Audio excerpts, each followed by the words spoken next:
Le changement climatique va accentuer la pauvreté d'ici 2030. C'est une révélation de la Banque mondiale, publiée dans son dernier rapport du 8 novembre.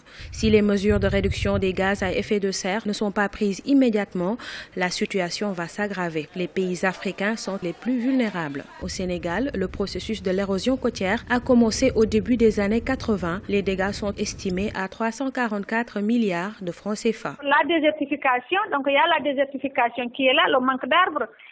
Nous avons aussi tous ces problèmes liés à la salinisation des terres qui est là et qui affecte nos systèmes de production. Donc ça, c'est des effets visibles pour l'Afrique et qui sont là.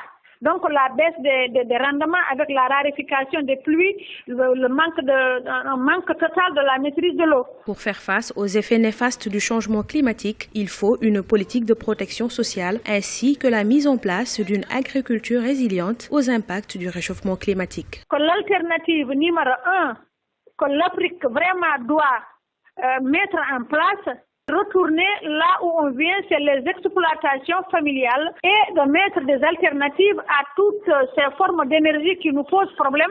Et ça, c'est la valorisation de l'énergie solaire.